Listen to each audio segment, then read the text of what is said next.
Hello everyone, this is Sawyer Studios, and yes, I have officially designed a LEGO minifigure for myself. I feel so official. Today we are getting into the 2020 summer set analysis with pictures, so let's hop right in there with the advent calendar.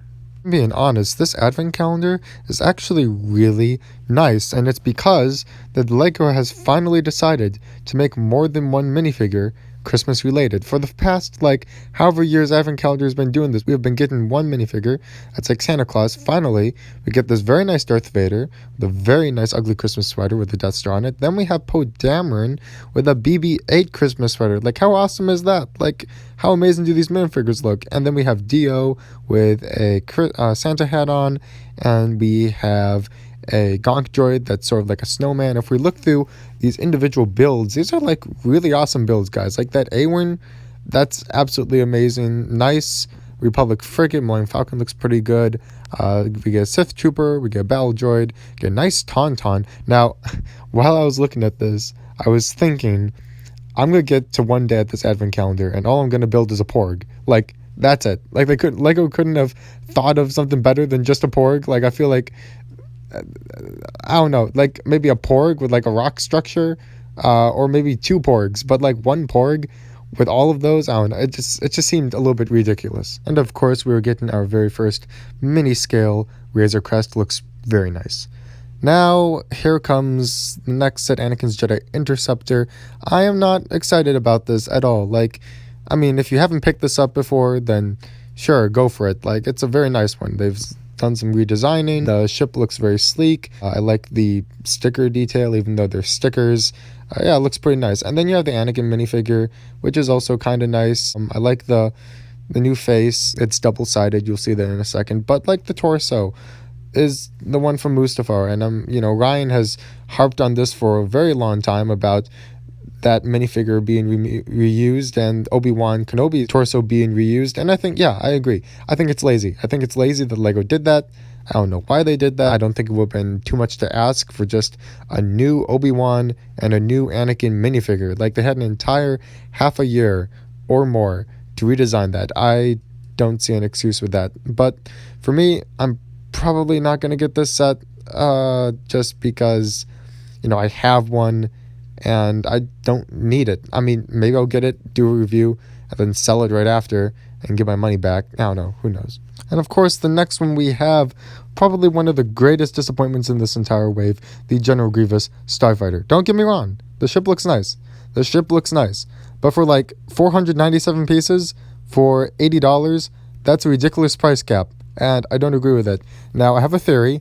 The last time I got this General Grievous minifigure was back in his speeder bike with Mace Windu. That was 157 pieces at retail of $30. I don't know what LEGO's thinking, how special this General Grievous minifigure is, but apparently they have in their minds that they can just charge a ridiculous amount of money for him. $15 more for the speeder bike.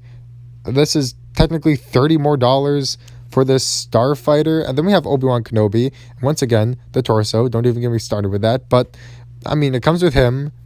Yay. That's great. And then it comes with an Airborne Trooper, which, actually, the Airborne Trooper, not gonna lie, looks pretty darn good. New leg and torso printing. So, I'm probably gonna get this set. If I do get this set, it's gonna be for the Airborne Trooper, honestly, because I already have the two other minifigures. Now, the Starfighter. Starfighter's nice. The Starfighter looks really sleek. It has a very nice design. It looks like the real thing. You got some two-stud shooters on the top. You've got a spring-loaded missile at the bottom with a Technic piece design to shoot it out. You can actually hide General Grievous's lightsabers within the ship's wings, which I think that's a really nice touch. I don't think they've ever done that before, which is very nice to conceal it, try to make those hidden into the ship with those compartments. But overall, this set, it doesn't excite me. It would have excited me if it was $50, $60, but at $80, yeah, no, sorry, LEGO. This next set is something that nobody saw coming. It's the IIT Transport from the Resistance from Galaxy's Edge. This ship, honestly, the first couple pictures I saw of it, I really didn't like it. I thought it was bulky. I thought the shape of it was weird.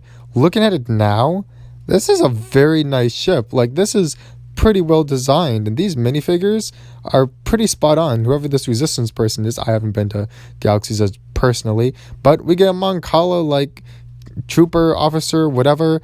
He looks cool. I mean, like, I love the Mon Calamarians. They're like one of my favorite species in all of Star Wars. I might get the set just for him. We get a nice astromech droid, and we get a gonk droid. Yeah, it's a gonk droid.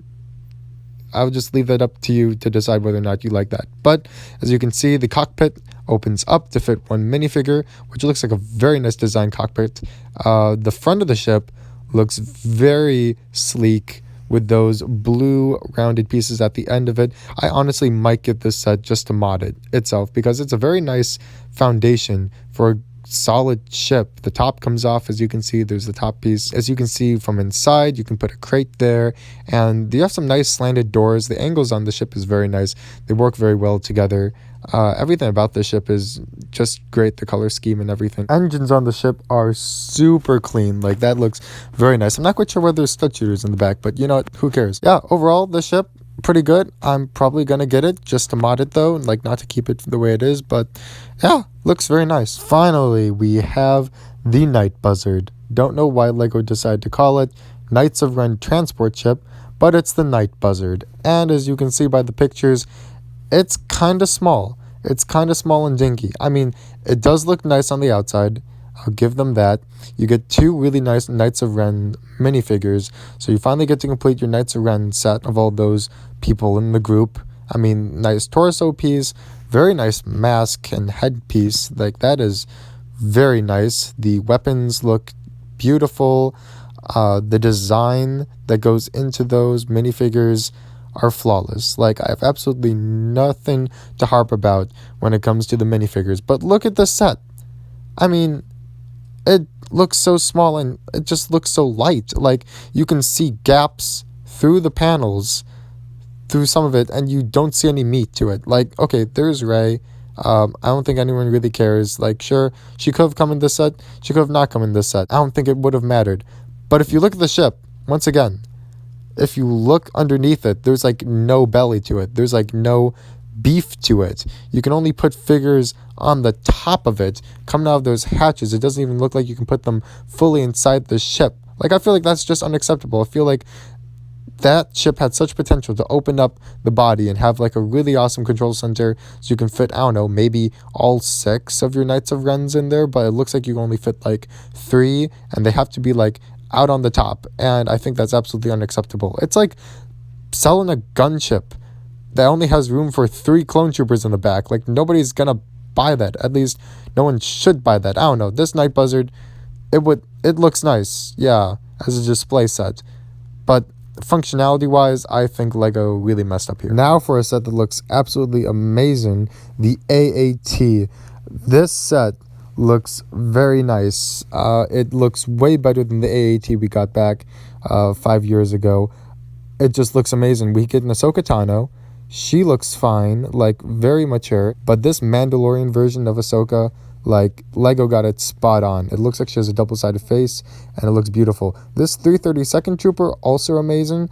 I might buy a couple of these sets. However, I have a prediction that this guy will return back in 2021. So I'm not going to yet. I'm going to wait to see what those are like. And you can check out my 2021 Star Wars sets prediction video when I post that.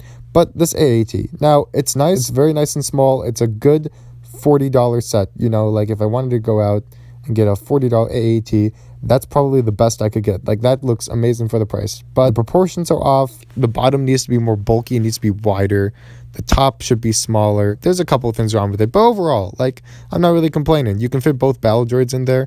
It's a pretty nice set. Like, I enjoy it. I'm definitely going to get it. I'll do a comparison with that compared to the very first Clone Wars AAT tank we got back in, I think, 2008. Now, this set, I am so hyped about. I don't think anyone saw this coming. This is the Death Star Final Duel.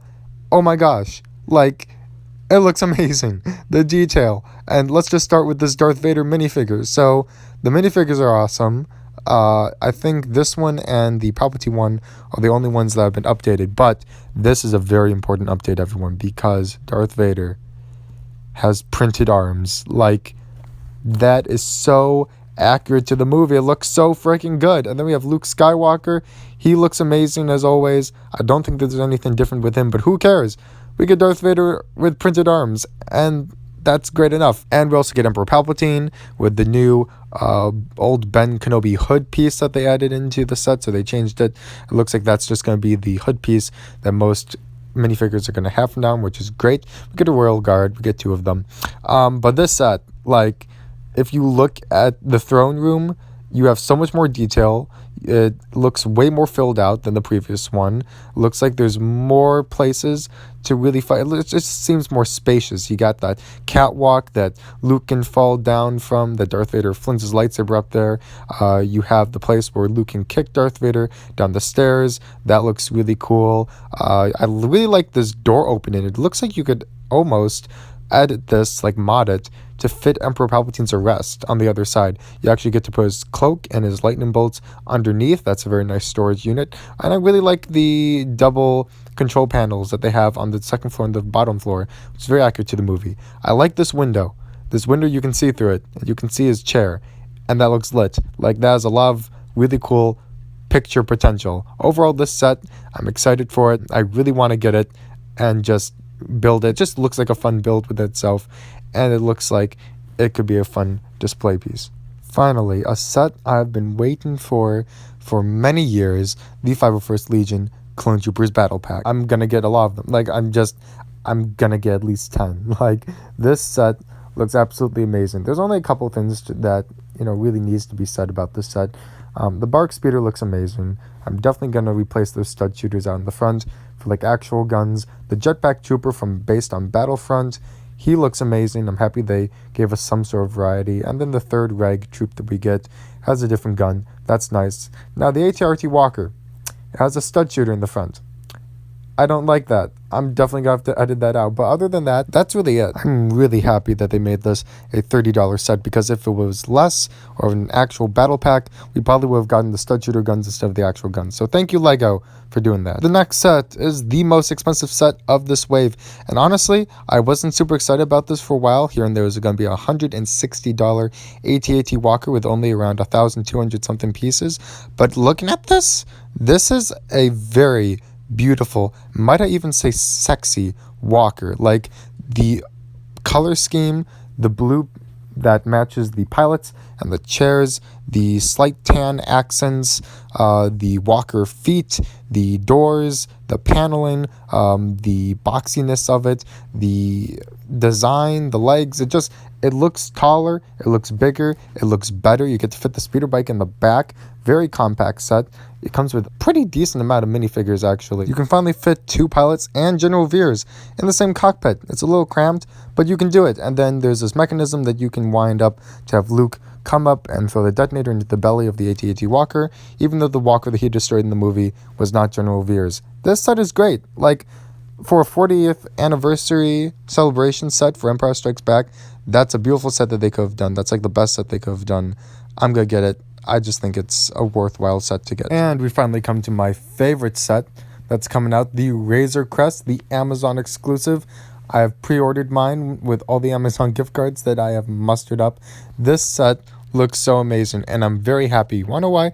Because this set has a lot of features. I don't feel like we get a lot of really good sets nowadays that look good and have a lot of features. I feel like it's either it looks good and has like 2 or 3, or it doesn't look so good and has a crap ton of features. This set has it both. The Mandalorian looks amazing. The Scout Trooper looks amazing. I don't know if that's a redesign or whatever, but it looks amazing nonetheless. As you can see, the opened up ship, it's very spacious. You can fit carbonite people in there like you saw on the TV show. You have an escape pod. You have a bed area for the Mandalorian. You have his gun compartment. There's just a lot of stuff going on with this ship, and I cannot wait to do a review on it. I cannot wait to build it. It looks like it would be a fun build and a fun review. And that is my thoughts and analysis for the 2020 summer LEGO Star Wars sets. I am very pumped about all of this. I cannot wait for them to come out. I believe they were unfortunately delayed to August 1st, which is in fact a bummer. But nonetheless, very excited for these sets. Like, comment down below, subscribe. Please let me know what you think about these sets and what your favorite one is. This is Studios, and as always, stay awesome.